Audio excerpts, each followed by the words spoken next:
네, 오늘은 하나님 아들의 첫 사역이라는 제목으로 말씀 전하도록 하겠습니다. 하나님의 아들 이 땅에 오신 이유가 있죠. 우리를 죄에서 구원하시기 위해서 이 땅에 오셨습니다. 하나님 이 땅에 오실 때는 연약한 아기의 모습을 그대로 가지고 오셨어요. 그 모습이 마태복음 1장부터 이렇게 시작되면서 마태복음 마지막까지 가면서 예수님께서 우리를 위해서 고난당하시고 죽임당하시고 우리를 위해서 다시 구원하시기 위해서 부활하신 그런 모습, 그리고 영원한 복음을 전하기 위해서 제자들에게 이 성령을 주시는 모습까지도 이렇게 사도행전을 통해서 계속 진행되는 모습을 볼 수 있습니다. 하나님께서 우리를 너무나 사랑하시고 우리와 영원토록 함께 하실 거라고 약속해 주셨습니다. 그 하나님은 지금도 계시고 영원토록 계십니다. 성도 여러분들을 사랑하시는데 조금 사랑하시는 것이 아니라 영원토록 사랑하신다고 약속해 주셨습니다. 우리 오늘 말씀은 요한복음 3장 13절 말씀부터 시작되는데요. 우리 3장 말씀이 두 명의 인물이 등장합니다. 세례 요한과 그리고 예수님이 등장해요. 여러분, 세례 요한이 등장했다고 하면 세례 요한의 사역을 우리가 살펴볼 필요가 있습니다. 세례 요한은 무엇을 하는 사람이었죠? 세례 요한은 세례를 베푸는 사람입니다. 세례 요한, 그 앞에 호칭에서 이야기하고 있죠. 요한인데 세례를 베푸는 사람이라는 뜻입니다. 이 세례를 베풀 때 우리가 세례라고 이야기하면 세례를 언제 베푸냐 좀 알아볼 필요가 있습니다. 세례는 우리 침례라고 하죠. 예전에는 침례를 통해서 세례라고 이야기했는데 지금은 침례라는 이런 용어도 나오지만 예전에는 세례라고 이야기했죠. 베프티스트라고도 이야기하는데 이 세례를 줄 때 물속에 풍덩 담굽니다. 풍덩 담글 때 우리는 죽는다는 의미가 담겨져 있습니다. 그리고 나올 때 우리는 예수 그리스도로 인해서 다시 산다라는 그런 의미가 이 세례 안에 담겨져 있습니다. 세례 요한이 살 때 그가 세례를 많이 베풀었다고 이야기해요. 우리 3장 1절에 그때 세례 요한이 이르러 유다 광야에서 전파합니다. 회개하라. 천국이 가까웠다라는 회개를 선포하고 하나님 나라가 가까이 오고 있다라는 이야기를 전해줍니다. 그러니까 많은 사람들이 세례 요한의 이 회개하라는 메시지와 그리고 하나님 나라가 가까이 왔다는 이야기를 듣고 많은 사람들이 세례 요한 앞에 와서 세례를 받습니다. 5절에 보니까 이때 예루살렘과 온 유대와 요단강 사변에서 다 그에게 나와 자기들의 죄를 자백하고 요단강에서 그에게 세례를 받습니다. 세례 받을 때 뭘 했대요? 6절에 보니까 자기들의 죄를 자복했다라고 이야기하죠. 자기들의 죄에 대해서 잘못했다고 인정하고 잘못했다고 고백하는 겁니다. 세례 요한님, 저는 이런 죄를 지었습니다. 하나님께서 이런 죄를 용서해 주셨으면 좋겠습니다. 나의 잘못된 것을 용서받길 원합니다. 라고 세례 요한에게 나오면 하나님께서 당신의 죄를 용서해 주실 겁니다. 예수님은, 하나님은 우리 백성들을 사랑하십니다. 하나님께서 당신의 죄를 용서해 주실 겁니다. 하고 세례를 베풀었을 겁니다. 세례를 베풀 때 사람들이 뭘 했다고요? 죄를 자백하고 세례를 받았습니다. 그런데 세례 요한이 세례를 베푸는 것을 보면서 많은 사람들이 찾아왔죠. 그 중에 어떤 사람이 찾아왔냐면 7절에 보니까 많은 바리새인과 사두개인들도 찾아왔습니다. 이들은 주변에서 멀뚱멀뚱 보고만 있는 거예요. 사실 무엇하는 마음으로 왔을까요? 많은 사람들이 모였네? 저 사람들 왜 모였지? 세례 요한이 세례를 주네? 맞아. 저 세례는 죄사함을 얻게 하는 그런 세례일 거야. 맞아. 근데 나는 하나님 앞에 의인이지. 나는 우리 백성, 우리 조상 때부터 계속 죄를 짓지 않았어. 나는 바리새인이고, 나는 사두개인이고, 나는 율법에 흠이 없는 사람이야. 나는 의로운 사람이야. 아이고, 저렇게 죄 많은 사람들, 죄진 사람들 나와서 죄를 고백하네. 저 사람 저런 죄를 지었네. 죄 고백하는 모습을 구경만 하고 있습니다. 그리고 세례 받는 모습을 구경만 하는 거예요. 오늘날 누구처럼요? 예배에 참여하지 못하고 예배에 구경만 하는데 하나님께서 세례 요한을 통해서 말씀하십니다. 그들에게 뭐라고 이야기해요? 독사의 자식들아, 누가 너희를 가르쳐 임박한 진노를 피하라 하더냐. 하나님 우리에게 경고하십니다. 우리가 언제까지 구경만 하고 우리가 언제까지 이 예배에 참여하지 않고 예수 그리스도의 보혈의 피를 힘입지 못하고 이렇게 살아가면 하나님께서 우리에게 구원의 확증을 주실까 의문이 듭니다. 많은 사람들은 죄를 자복하면서 하나님 앞에 나와서 하나님 나의 죄를 용서해 주세요. 나는 이런 죄를 지었습니다. 고백하는데 구경만 하는 거예요. 오늘날 교회 가지 말라고 했으니까. 교회 안 가도 돼. 안 가도 되는 법이 생겼습니다. 하나님이 법을 세워주셨나요? 아닙니다. 그건 하나님의 법이 아닙니다. 하나님의 법을 순종하는 자가 구원을 받는 거예요. 세상 법을 지키는 것은 우리에게 구원을 줄 수 없습니다. 명확합니다. 하나님의 법과 세상 법은 다릅니다. 세상 법은 하나님을 떠나게 만듭니다. 세상 법은 절대로 하나님께 나오라고 할 수가 없습니다. 하나님의 말씀만이 우리가 거룩하게 하고 우리가 죄에서 떠나게 하고 하나님의 은혜 가운데 예수 그리스도를 만날 수 있게 해줍니다. 바리새인과 사두개인들은 멀리서 지켜만 보고 있는데 그 모습을 세례 요한이 본 거예요. 6절에 보니까 그에게 세례를 받더니 받는다라고 이야기하는데 받더니 이 이야기가 어떻게 표현되었냐면 이게 미완료형으로 쓰여졌습니다. 미완료형. 세례를 받는데 미완료예요. 미완료가 뭔지 아시나요? 미완료? 아직 세례를 받는 중인 거예요. 세례를 받는 중인데 계속 세례만 받나요? 한 사람이? 아닙니다. 죄 고백하고 죄 사함 받는 세례를 받습니다. 그러면 다른 사람들이 또 오는 거예요. 미완료니까 계속 오는 거예요. 당신 예수님의 보혈로 하나님께서 당신의 죄를 용서해 주셨습니다. 저는 이런 죄를 지었습니다. 용서 받을 수 있겠습니까? 용서 받았습니다. 예수님의 보혈로 당신은 죄사함 받았습니다. 계속 오는 거예요. 계속 오는 거예요.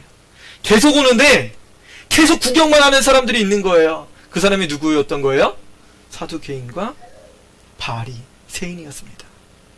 이 사람들은 구경만 하는데 다른 사람들은 순서대로 와서 그 앞에 나와서 죄를 고백하고 세례를 받는데 사두개인과 바리새인들은 저 멀리서 구경만 하는 거야. 야, 저 세례 언제 끝나나? 저 세례 요한 저거 세례 이제 끝날 때 됐는데 또 오네. 또 오네. 구경만 하는 거예요. 무슨 마음이 없는 거예요? 죄를 회개할 마음이 없는 겁니다. 세례를 받을 마음이 이들에게는 없었던 겁니다. 그들에게 족사의 자식들아 라고 이야기하죠. 누가 너희를 가르쳐 임박한 진노를 피하라 하더냐. 여러분, 독사가 어떤 뱀인지 여러분 아시죠? 간혹 가다가 물뱀이라고 독이 정말 약한 그런 뱀도 있습니다. 사람이 물렸을 때 죽지 않는 그런 뱀도 있습니다. 그런데 성경은 명확하게 그들을 가르쳐서 뭐라고 이야기해요? 독사라고 이야기합니다. 독사. 이런 독사는 맹독을 가지고 있는 겁니다. 엄청나게 사람에게 해를 끼칠 수 있는 그런 독을 가지고 있는 거예요. 이 독사가 굉장히 간사하게 찾아오죠. 독을 가졌음에도 불구하고 찾아올 수는 있습니다. 뭐 하려고요? 뭐 하려고 찾아올까요? 물으려고 찾아오죠. 그가 물으면 물린 사람은 독이 퍼져서 죽게 됩니다. 독사라고 이야기하는 데는 지옥의 심판을 피할 수 없는 악한 존재라는 의미가 담겨져 있습니다. 하나님은 진노하실 거예요. 회개하지 않는 자에게 하나님께서 진노하신다고 말씀하셔요. 그 진노가 임박하다고 말씀하세요. 성경이 분명히 말씀하시죠. 임박한 진노를 피하라. 임박한 진노를 피할 수 있겠느냐라는 거예요. 여러분, 누가 임박한 진노를 피할 수 없어요? 여러분, 공부 안 한 친구가 오늘 하루만 더 시험 공부할 수 있는 시간이 있었으면 좋겠어. 1시간만 더 공부할 수 있는 시간만 있었으면 좋겠어. 누가 이렇게 이야기해요? 공부하지 않은 사람. 진노를 피해야 되는데 회개하지 않는 사람은 예수님이 오는 그 순간 고민하는 거예요. 하나님, 예수님께서 1시간만 더 늦게 오셨으면 내가 회개했을 텐데. 그렇게 이야기하는 거예요. 예수님 언제 오실지 모릅니다. 회개의 순간이 지금 이 순간만 될 수도 있다는 거예요. 예배하는 이 시간에도 예수님 오실 수 있습니다. 주님은 언제든지 오실 수 있어요. 그렇기 때문에 분명히 그 임박한 순간을, 임박한 진노를 너희가 피할 수 있느냐, 이런 말씀으로 세례 요한이 전해주고 있는 겁니다. 여러분, 불의한 자는 이 임박한 진노를 무시합니다. 주님이 오시겠어? 내가 조금만 더 주의 쥐어도 돼. 내가 이 세상 가운데 더 살아도 돼. 코로나19가 안 멈췄으면 좋겠어. 교회 좀만 더 쉬었으면 좋겠어. 그런 마음을 우리가 가질 수도 있습니다. 하지만 성경은 분명히 이야기하죠. 임박한 진노를 여러분들은 피할 수 없다는 겁니다. 오직 거기에서 구원받을 수 있는 방법은 회개의 세례를 받는 것 뿐입니다. 세례 요한의 앞에 나와서 내가 이런 교만한 마음을 가지고 있습니다. 내가 미워하고 질투하고 싸우고, 내가 원망하고, 내가 도둑질하고, 내가 저주하고, 내가 사람에게 횡포를 범했습니다. 나의 죄를 용서해 주세요. 그 앞에 나와서 죄 사함 받을 때만이 우리는 구원받을 수 있다는 사실입니다. 세례를 베푸는데요, 갑자기 누가 나타나냐면 예수님이 나타납니다. 예수님이 세례 요한에게 찾아옵니다.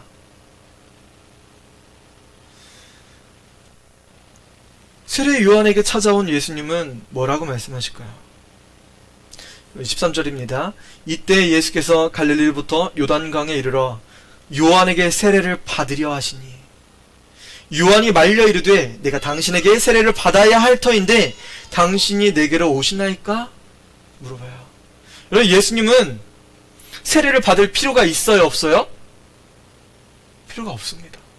예수님은 하나님의 본체시죠. 예수님은 죄가 하나도 없으신 분입니다. 여러분, 죄 있는 사람이 세례를 받는 건데 예수님이 세례를 받길 자청하셨어요. 세례 요한, 나에게 세례를 베풀어 줘야 되겠어. 요청하면서 나온 겁니다. 세례 요한이 어리둥절한 거예요. 세례를 받아야 될 사람은 안 오고 있는데 받지 않아야 될 사람이 오니까, 그분이 예수님이 나에게 오시니까 이거 세례를 줘야 되나 말아야 되나 고민이 드는 거예요. 이거 세례를 줘야 되나 말아야 되나. 예수님께 물어보죠. 내가 당신에게 세례를 받아야 될 텐데 당신이 내게 오는 것이 말이 됩니까? 물어보는 거예요. 예수님 뭐라고 말씀하세요? 이제 허락하라. 우리가 이와 같이 하여 모든 의를 이루는 것이 합당하니라 라고 말씀하세요. 여러분, 대체 세례에 무슨 의미가 담겨져 있길래 죄 없은 예수님까지도 이 세례를 받으려고 하실까요?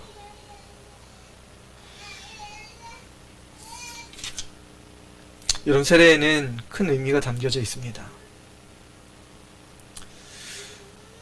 여러분, 우리는 세례를 받은 하나님의 자녀들이 되었습니다. 세례는 구원받은 성도들의 외적 징표라고 이야기하죠. 예수님께서 알려주신 성례전 두 가지가 있죠. 성찬식과 이 세례식입니다. 세례에 참여하는 자는 고백하는 게 있습니다. 나는 죄인입니다. 나의 죄를 용서해 주시는 예수님의 피가 나를 죄를 용서해 주셨습니다.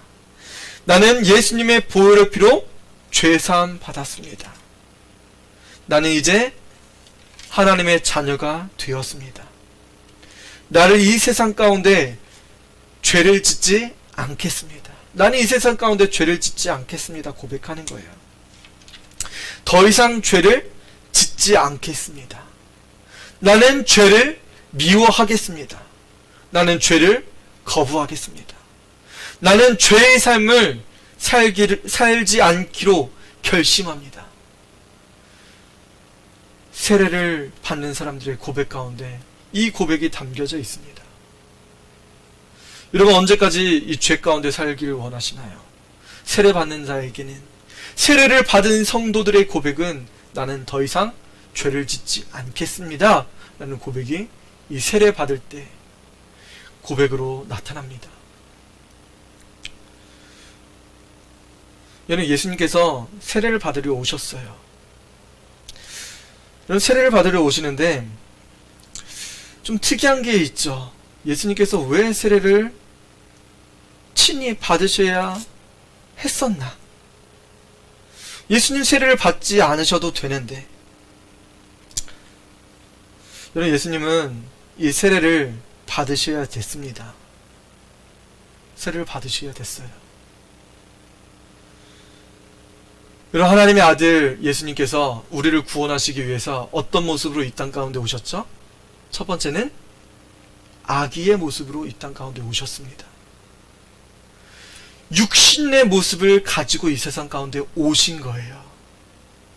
여러분, 그렇다고 하면 우리 죄를 용서하시기 위해서는 예수님 무엇을 하셔야 될까요? 죄인의 징표, 나는 죄인이다 라고 하는 고백하는 그 세례를 받으셔야만 됐던 거예요. 예수님은 죄가 하나도 없으신데 우리 죄를 뒤집어 쓰시기 위해서, 우리 죄를 담당하시기 위해서 친히 세례를 받으신 겁니다. 예수님은 죄가 없으심에도 불구하고 우리의 죄를 담당하시기 위해서 이 세례를 받으신 겁니다. 여러분, 세례를 받음을 통해서 예수님에게 뭐가 찾아와요? 예수님에게는 고난이 찾아옵니다. 십자가의 고난, 십자가를 짊어지고 채찍을 맞으시고 가지 면류관을 쓰고 침뱉음을 당하시고 뺨을 맞으시고 사람들에게 흉당하죠. 당신이 하나님의 아들이며 십자가에서 내려오라고 흉보죠. 깔보죠. 그 무거운 십자가를 지시고 고난을 당하셨습니다. 예수님 또 어떤 고난을 당하세요? 예수님은 십자가에서 죽으셔야만 됐습니다. 여러분이 이게 세례를 통해서 예수님께서 받으신 것이 무엇인지 여러분은 감당하셔야 되는 거예요. 예수님 기억하셔야 되는 거예요. 예수님이 세례를 받으실 수밖에 없었습니다. 나는 죄인이다. 예수님께서 죄가 없으심에도 불구하고 우리의 죄를 스스로 감당하시기 위해서 세례를 받길 원하셨던 겁니다. 여러분, 그 무게가 얼마나 무겁겠어요. 죄가 하나도 없으신 분이 그 죄를, 우리의 모든 죄를 뒤집어 쓴다고 하는 게 얼마나 무겁겠어요. 여러분, 평생 여러분들의 죄의 삭스를 가지고 살죠.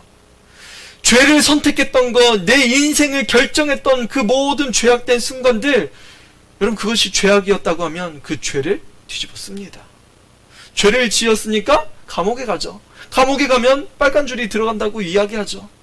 그 빨간 줄, 그 스티그마를 가지고 이 세상을 살아가는 거예요. 죄의 형벌을 가지고 살아갑니다. 그것은 지울 수 없어요. 그런데 예수님은 여러분, 한 사람의 죄악을 가지고 사는 것도 그렇게 무거운데 여러분, 다른 사람의 죄악을 가지고 산다고 이야기해보세요. 여러분, 최근에 조두순인가요? 그의 아내의 죄값이 얼마나 무겁겠어요. 그가 노년에 돌아왔어요.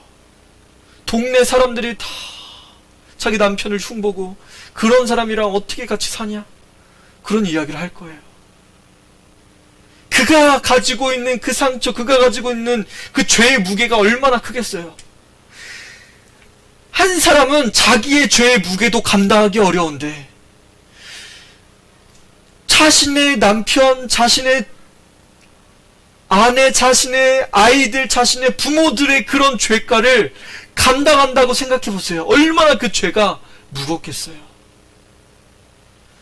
여러분, 대한민국의 헌법은 개인의 죄라고 이야기하지, 그것이 부모의 죄가 될 수도 없고 그것이 자신의 죄가 될 수 없다고 이야기합니다.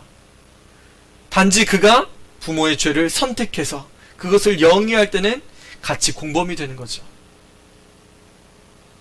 여러분, 한 사람의 죄입니다. 남이 그 죄를 감당할 수가 없는 겁니다. 그런데 예수님은 그 죄를 담당하셨습니다. 여러분들이 죄를 선택했다고 해서 여러분 남편의 죄를 감당하고 자식들의 죄를 감당하고 부모의 죄를 담당하는 것이 아니에요. 그런데 여러분들이 그것을 간직하고 있는 이유가 있습니다. 여러분, 바로 하나님의 아들 예수님의 마음을 여러분들이 본받기 위해서예요. 이런 대장장이가 망치질을 합니다. 대장장이가 왜 망치질을 해요? 이 쇳덩어리를 멋있는 걸로 만들려고 대장장이는 망치질을 합니다. 여러분, 망치질을 하는데 그냥 쇳덩어리를 망치질하나요? 그냥 쇳덩어리 망치질하면 망치도 찌그러져요. 그래서 어떻게 하나요? 대장장이는 뜨거운 불에 이 쇳덩어리를 넣습니다. 쇳덩어리를 넣었다가 뺐을 때 그때 두드려요. 당금질을 합니다. 탕, 탕, 탕, 탕. 이 쇠를 두드릴 때 이 쇠가 늘어납니다. 늘어나면서 펴집니다. 강도를 더 세게 하기 위해서는 이 두드렸던 것을 찬물에 넣습니다. 찬물에 식히고 다시 뜨거운 불에 넣어요. 빨갛게 달궈지면 다시 빼서 망치질로 또 두드립니다. 탕, 탕, 탕, 탕. 또 더 단단하기 위해서 다시 물에 또 넣습니다. 이것을 수십 번, 수백 번을 반복하는 거예요. 수천 번, 수만 번을 반복합니다. 여러분, 그때 강력한 도구가 되죠. 칼도 되고 호미도 되고 삽도 되고 솥단지도 되고 강력한 쇠 주물을 만들어낼 수 있습니다. 여러분, 그런데요, 대장장이가 아무리 기술이 좋아도 이 쇳덩어리 이런 집게 없이 이거 망치질 할 수 있나요? 쇳덩어리를 불에 넣었어요. 집게 없이 이거 망치질 할 수 있어요? 없어요? 할 수 없습니다. 쇳덩어리를 이 뜨거운 데에 넣고 쇠 집게로 탁 잡고 나와야 돼요. 그리고 이 집은 상태에서 두드려야 돼요. 여러분, 쇠집게가 중요한 거예요. 망치들을 두드리는 대장장이도 중요하지만 이것을 넣었다 뺐다가 이것을 다시 차가운 물에 넣을 때도 쇠집게는 짚고 있어야 되는 겁니다. 쇠집게는 뜨거운 것을 감당하고 망치질 당할 때 그 두드림을 견뎌내야 되고 또 찬물에 들어가는 것을 두려워하지 않아야 됩니다. 이런 대장장이에게는 이 쇠 집게가 꼭 필요합니다. 그런데 이 쇠 집게가 옛날에 삐꾸라고 하죠. 탁 잡아도 이게 안 집혔다고 생각해 보세요. 이렇게 잡으려고 하는데 안 집혀요. 마치 그 손톱깎이를 딱딱딱 손톱이 딱딱딱딱 물려가지고 딱 잘려야 되는데 쇠나 뭐 이런 거를 딱 물어가지고 무뎌져가지고 손톱이 척척척척 이렇게 해가지고 잘 안 뜯어지는 것처럼 그렇다고 한번 생각해 보세요. 제가 예전에 그 남자들은 다 있는 거죠. 네, 코털깎이가 있어요. 이렇게 집 안에 코털 깎기가 다 있습니다. 이것을 제가 너무나 잘 썼어요. 앞에 둥그런 거. 삐쪽한 거 말고 둥그런 걸로 해야지 안 아프잖아요. 근데 이것을 누군가 이거를 센 거를 잘라버려가지고 이게 이렇게 돼버려가지고 이게 잘리지가 않는 거예요. 코털을 잘라야 되는데. 이런 쇠 막대가, 쇠 집게가 잘 집지 못하면 이것을 버려야 됩니다. 아니면 고쳐야 됩니다. 저도 어렸을 때 그 연탄이죠. 연탄을 딱 잡고 이렇게 들고 연탄 가리를 했습니다. 어렸을 때. 연탄 가리를 하는데 이 집게가 딱 맞고 딱 이렇게 해서 딱 내려놔야 되는데 이게 안 집히고 이렇게 된 게 있어요. 옆으로 푹 틀어진 게 있어요. 그러면 그것을 고치려고 막 두드려 보기도 하고 그러다가 어느 순간 부서져 버리기도 하죠. 그럼 버려야 됩니다. 여러분, 대장장이에게는 이 쇠 집게가 굉장히 중요합니다. 여러분, 만약에 예수님께서 세례를 받지 않으시고 예수님께서 인간의 모습으로 오지 않으셨다면 하나님께서 우리에게 주시는 구원은 아직도 불완전합니다. 아직도 짐승의 제사를 드려야 돼요. 아직도 유대인의 혈통으로만 태어난 자만이 구원을 받을 수밖에 없어요. 만민에게 복음이 전파될 수가 없습니다.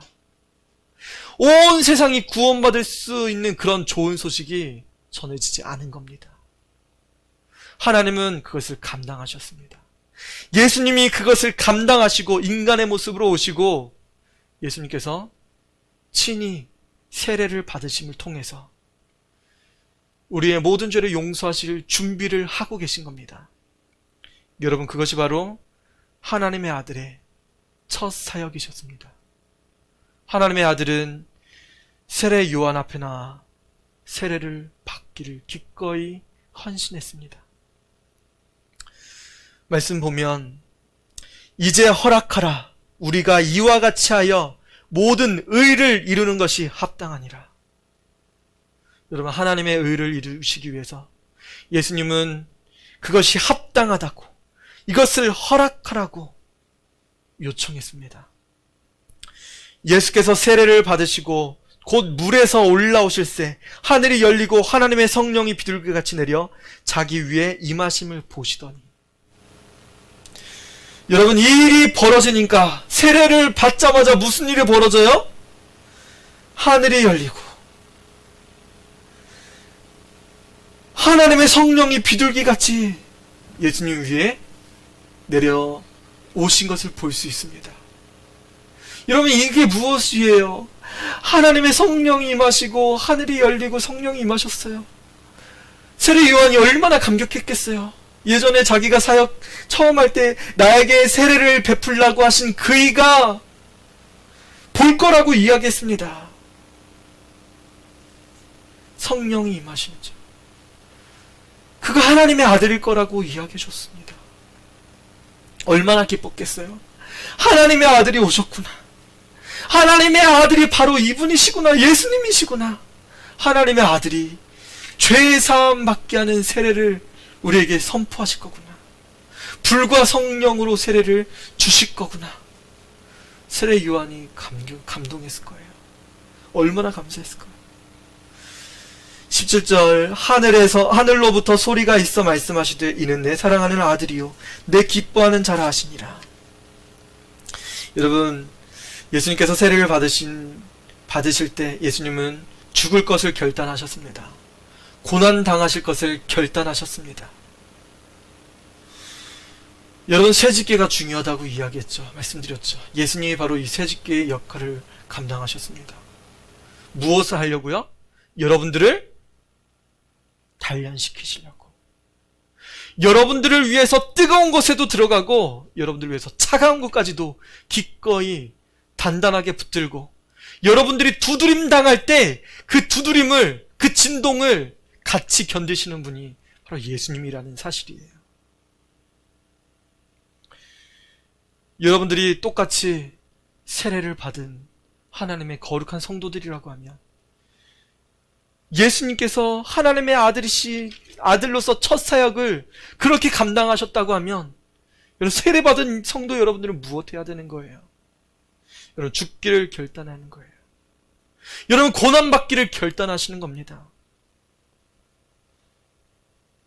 그렇게 결단하고 헌신했을 때 예수님에게 놀라운 일이 벌어졌죠. 하늘이 열리고 성령이 비둘기같이 내리셔서 소리가 나타났습니다. 이는 내 사랑하는 아들이라는 소리를 듣습니다. 여러분들이 하나님의 자녀라고 고백하지만 성경 공부나 이런 교회 설교를 통해서 하나님의 자녀라는 이야기는 듣지만 그럼 진짜 너는 내 아들이다. 여러분, 그 음성 듣고 싶지 않나요? 하나님께로부터 울려지는, 하나님께로부터 들려지는 그 하나님의 음성. 내 사랑하는 아들아, 내 사랑하는 딸아, 내가 너를 얼마나 기다렸는데 내가 너를 사랑한다. 내가 너의 모든 죄를 용서하고 너를 위해서 하나님의 아들 예수님을 보냈단다. 내가 너를 끊임없이 사랑한단다. 내게 너는 나의 전부란다. 하나님의 그 말씀, 그 음성 듣고 싶지 않나요? 그러기 위해서는 여러분들이 세례를 받으셔야 돼요. 여러분들이 죽기를 결단하고 여러분들이 고난받을 것을 결단하셔야 돼요. 또 다른 음성이 있죠. 이는 내 기뻐하는 자라. 하나님께서 여러분들이 고난당할 때, 여러분들이 고통당할 때 그건 내 기쁨이야. 내가 너를 위해서 유업으로 남겨줄 거야. 네가 지금 받는 고난은 절대 작은 것이 아니야. 내가 너에게 다 갚아줄게. 내가 너를 위해서 끊임없이 너를 위해서 중보할게. 내가 너를 위해서 죽기까지 너를 중보해줄게. 내가 너를 위해서 모든 것을 주겠어. 하나님이 여러분들을 기뻐하시는 자라는 그 음성이 준비되셨습니다. 여러분, 하나님의 아들 예수님은 첫 사역으로 기꺼이 모든 사람들의 죄를 위해서 죽으실 각오, 죽기 위해서 세례를 받으셨습니다. 여러분, 여러분들이 세례를 받은 것은 이유가 있습니다. 여러분들은 사람들에게, 이웃들에게, 여러분 가정 안에서 새 집기가 되라고 하는 하나님의 뜻이 담겨져 있습니다. 여러분 감당하셔야 돼요. 여러분들이 이것을 두려워하지 않아야 됩니다. 뜨거운 곳에 들어간다고? 여러분 욕을 받는다고? 여러분들에게 고난을 준다고? 여러분 두려워하지 마세요. 뜨거운 곳에 들어가야 돼요. 여러분 차가운 곳에도 들어가야 돼요. 여러분 수치를 당하고 모면을 당하고 여러분 욕을 당할 거예요. 교회 가지 말라고 하는 그 소리를 들을 거예요. 세상이 지금이 어느 때인데 교회 가고 난리야.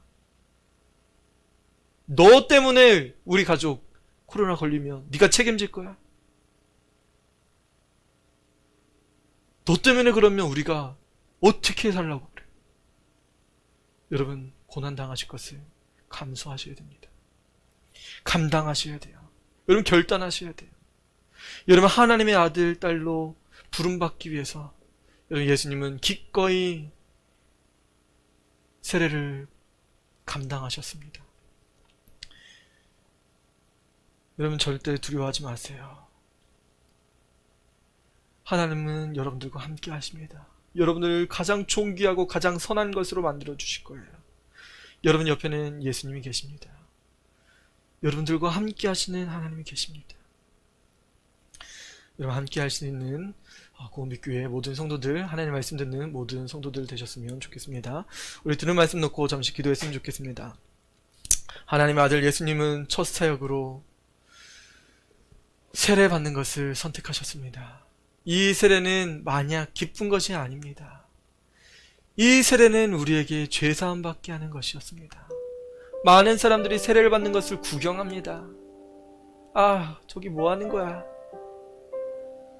세례 받아서 뭘 한다고 그래? 세례 받는 것이 좋지 않다라고 이야기하고 주장합니다. 여러분, 근데 성도들은 세례 받아야 됩니다. 예수님은 하나님의 아들로 이 세상에 연약한 육신으로 오셨을 때 30살이 되기까지 성장하신 후에 그 첫 사역을 감당하시기 위해서 세례를 받으셨습니다. 여러분, 성도라고 하면 기꺼이 세례받는 것을 두려워하지 않아야 됩니다. 나는 죽고 예수님으로 살기 원합니다. 나는 고난받기를 결단하고, 나는 내가 죽기를 결단하고, 이제는 죄를 선택하지 않기를 결단하고 예수님을 선택하기로 결단합니다. 결정합니다. 여러분, 그 결정이 여러분 세례를 통해서, 물과 성령으로 세례를 받는 것을 통해서 여러분 결정됩니다. 이런 시간에 같이 고백했으면 좋겠습니다. 하나님, 우리에게 성령을 부어주시고 우리가 세례받는 것을 두려워하지 않게 하시고 우리가 당금질 당하는 것을 마땅히 받아야 될 고난으로 여기며 살아갈 수 있게 주님 도와주옵소서. 하나님의 아들 예수님이 첫 고난 당하시길 결정하셨습니다. 우리도 가정에서만 있는 것이 아니라, 우리도 나의 아니란 말을 위해서 살 것이 아니라 고난당한 것을 마땅히 기뻐할 수 있게 도와주옵소서. 이 시간에 같이 하나님의 말씀을 듣고 하나님의 말씀 놓고 같이 기도하도록 하겠습니다. 아버지 하나님, 감사합니다. 우리가 하나님의 자녀로 부름받았습니다.